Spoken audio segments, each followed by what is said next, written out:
रोंनावनि फोरोंनाय तै फोरोंनाय जोग्रबनि साकथारियानि बागै गोबांमा बरं रुंसा कक्सिल जामुं गासैफाइया सालथां थानाव नेताजी सुभाष विद्यानिकेतन हाय दलिनि गोबांमा मंगरां रोंनावनि फोरोंनाय तै फोरोंनाय जोग्रबनि साकथारियानि बागै अमाहाय बरं रुंसा कक्सिल जामुं गासैफाइया सालथां थानानि नायमोथांरक अ कक्सिल जामुंनो यासगै नाखा थानाव सैयै कक्सिल जामुं रोखा नेताजी सुभाष विद्यानिकेतननि क्लास 7 परिवै तंनाय खरकसा स्रोंनायनि बुफा रंजन दास बिनि साजला नेताजी सुभाष विद्यानिकेतननि क्लास 7 नि सेक्शन 2 परिवै तंगो रंजननि कक्सिल जामुं अंखा ग्राकसालो बिनि साजला रोंनकनि गिफिलै थांगो नगो थैसासार रुखलाय नगो गिफिलमानि यागुला न साइमानका बिनि साजला रोंनकनि खरकसा स्रोंनाय बायनो बुजागै अमहाय तंखालकमानि अमहाय केनो साक दुखु मानजाके नगो गिफिलका बिनि साजला थियाबा रोंनकनि बखाक्तै मुंसा बनो नायदिनानि बागै साखामनगो Tilangani bagai mungsa tang betang nazagya.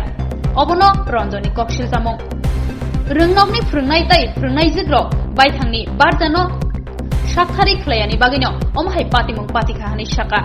Ronjon teibo saka rengnokni simi omhai srairokni bisingo kok banglai phano. Tumung sajak tongkha hangke borongni bisingo omhai mungsa kok banglai glakamoni saka.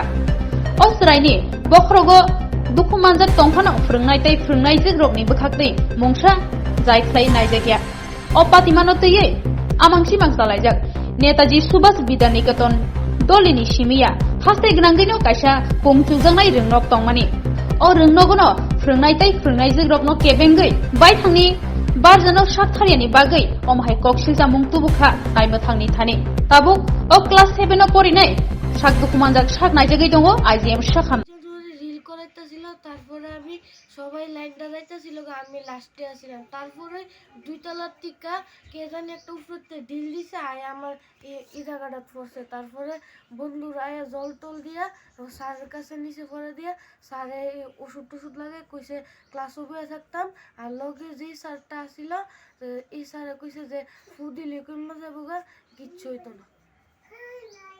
তারপর বাড়িতে এসে কোন সময়? বাড়িতে আইসি 2-3 ঘন্টা পরে আমার যে গাড়ির ড্রাইভার আইসে ছুটি দিছিল পরে দিয়া তারপরে ড্রাইভারের লগে বাড়িতে আইসি। তারপর বাড়িতে এসে পরে তখন কি ব্লাড আসছিল নি, রক্ত পড়তেছিল? না তখন ওই এটা দিয়ে এরকম আর একটা তুলা দিয়ে একটা ব্যান্ডেজ দিয়া দিছিল। তারপর ডাক্তার কাছে কে লয়ে গেছে? ডাক্তার কাছে মা বাবা।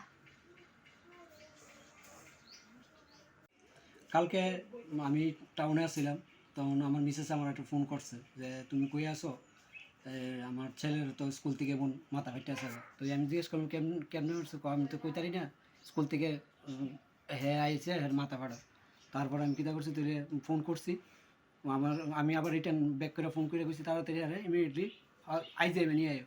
আইজিএমে নিয়ে গেছি পরে ডাক্তার দেখছে দেখে সেটা টেস্ট করাইছে কইতেছে যে আরে এতক্ষণ ধরে আপনারা নিয়েছেন না করে এই জায়গার তো রক্ত প্রচণ্ড ক্লড হয়ে গেছে তার আগে নেওয়ার দরকার ছিল।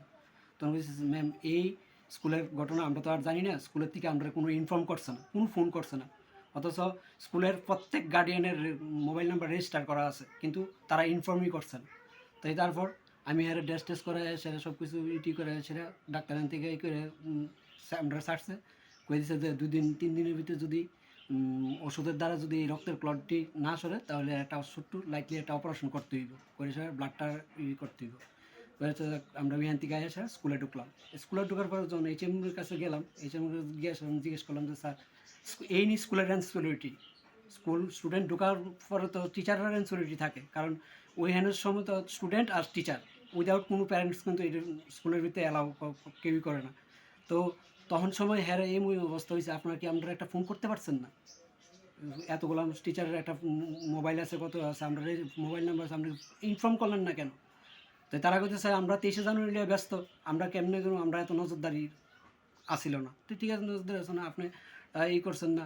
এরপর Biswanath sir here class teacher plus here private teacher তাই নিয়ে স্যার হাসতে আছে। তো তারা জিজ্ঞেস করছি যে আপনার যদি ছেলে মেয়ে থাকতো তাহলে কি আপনি এই যে আজকের যে ইয়েটা হয়েছে আপনি কেমন করে আসতে পারতেন, আপনাকে ছেলে মেয়ে আসেনি? তো তারপরে তাই নিয়ে কইতেছে আমরা দ্বারা এত সময় নেই, তাহলে কইতে চাইতেছেন যে আপনার বাচ্চা লিগা একটা স্টুডেন্ট আর একটা টিচার দিয়ে রাখতাম ফলো আপ করার লিগা। আমি না, তো আপনারা ফলো আপ করার লিগা কওয়া হয়েছে না, কওয়া হইতেছে যে আপনারা যেই স্টুডেন্টটি কে মারছেন না মারছে আপনারা দেখছেন আমরাও দেখছি না, ওরা ডাকান ঢাকা স্যার অ্যাটলিস্ট জিজ্ঞেস করেন যে কে দিছে, কেউ না কেউ তো দিছে, এটা তো হাওয়ার মাধ্যমে আইসে না, আর এমনিতেই আইসে না ডিলটা তো কেউ না কেউ একটা দিছে। তো যে আর দিতে গিয়ে তো একজন না একজন তো দেখছে, তো বাচ্চারা সবাই ডাকান, আপনারা ঢাকায় সেটা জিজ্ঞেস করেন, জিজ্ঞেস করে এরপর যদি হয় যে জানা গেছে যে তখন ওর প্যারেন্টসে ডাকান। এটা বিগত দিনের বাচ্চারা লিগে অ্যালার্টমেন্ট, ইন ফিউচারে আমার বাচ্চা রয়েছে, একদিন আরেক বাচ্চা রইব। আমি এই মিডিয়ার দ্বারা একটাই গার্জেন, সব অভিভাবকদের এই মিডিয়ার দ্বারাই আমি জানাতে চাই যাতে আগামী দিনের বাচ্চারা, আমার মতন বাচ্চারা যাতে কোনো এমন ধরনের আচরণ না হয়। দ্বিতীয় কথা, স্কুলের থেকে যাতে এটার একটা কেয়ারফুলি করা হয়, এর লিগে আমি মিডিয়ার কাছে করা হয়েছে। তো এর নাম কি? নেতাজি সুভাষ বিদ্যানিকেতন। আর বাবুল স্যার আছে স্কুলের হেড, তাই নিয়ে আপনার লোক সাংঘাতিক মিসবিহেভ করছে। আমার মিসেসরে, আমার বোনেরে স্কুলতে পারে, স্কুল কি তাই নেই, স্কুল আজকে তাই আছে, কালকে রিটায়ারমেন্টে যাইব। স্কুল আমরা সবাই, আমাদের সবাই স্কুল। বাচ্চার নাম কি আপনার? আলোক দাস, বাড়ি? বাড়ি প্রতাপগড়, ভুবনেশ্বরী পাড়া। এখন আপনারা কি চান? এখন এটা চাইতেছি সব হেরা যেমন আমরা মিসবিহেভ করছে, এটার একটা সুষ্ঠু বিচার চাই, যাতে আগামী দিনের আমার বাচ্চার না শুধু প্রত্যেকের বাচ্চার যাতে এই ইয়ের থেকে সিকিউরিটি থাকে। আপনার থানায় কি কোনো মামলা করছেন? হ্যাঁ, থানা জিডি এন্ট্রি করা হয়েছে, কোন থানায়? এই পশ্চিম থানা।